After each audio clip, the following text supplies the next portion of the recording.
ఆంధ్రప్రదేశ్లో స్థానిక సంస్థల ఎన్నికలకు రంగం సిద్ధమవుతోంది. రాష్ట్ర ఎన్నికల సంఘం 2026 జనవరిలో స్థానిక ఎన్నికలను నిర్వహించేందుకు కసరత్తు చేయబోతోంది. ప్రస్తుత పాలకవర్గాల పదవీకాలం ముగియడానికి ముందే ఎన్నికలు నిర్వహించాలని ఆలోచన చేస్తోంది. ఈ మేరకు రాష్ట్ర ఎన్నికల కమిషనర్ నీలం సాహ్ని పంచాయతీరాజ్, పురపాలక శాఖల కమిషనర్లకు లేఖలు రాశారు. ఎన్నికల నిర్వహణకు ఇప్పటి నుంచే ఏర్పాట్లు చేయాలని రాష్ట్ర ఎన్నికల కమిషనర్ ఆ లేఖలో తెలిపారు. ప్రస్తుత సర్పంచ్ల పదవీకాలం వచ్చే ఏడాది ఏప్రిల్లో ముగుస్తుంది.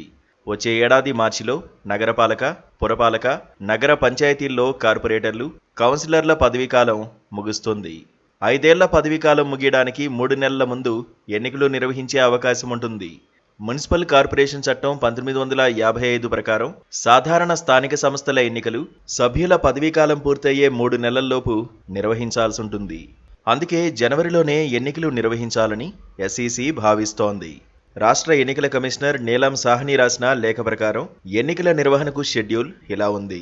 రాష్ట్ర వ్యాప్తంగా వార్డుల పునర్విభజన, రిజర్వేషన్ల ప్రక్రియను 2025 అక్టోబర్ 15లోగా పూర్తి చేయాల్సి ఉంటుంది.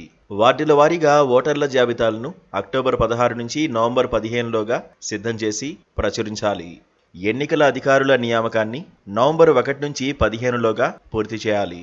పోలింగ్ కేంద్రాలు ఖరారు, ఈవీఎంలు సిద్ధం చేయడం, సేకరణ వంటివి నవంబర్ 16 నుంచి 30లోగా పూర్తి చేయాలి. రిజర్వేషన్లు డిసెంబర్ 15 లోపు ఖరారు చేయాలి. రాజకీయ పార్టీలతో డిసెంబర్ చివరి వారంలో సమావేశాలు నిర్వహించాలి. 2026 జనవరిలో ఎన్నికలకు నోటిఫికేషన్, అదే నెలలో ఫలితాలు ప్రకటించేలా ప్లాన్ చేశారు. గ్రామ పంచాయతీలకు 2026 జనవరి నుంచి జూలై నుంచి ఎంపీటీసీ, జెడ్పీటీసీలకు ఎన్నికల ఏర్పాట్లు చేసుకోవాలని సూచించారట. మొత్తం మీద వచ్చే ఏడాది స్థానిక సంస్థల ఎన్నికలు జరగనున్నాయి. Please subscribe to KTV Telugu. KTV Telugu. KTV Telugu channel.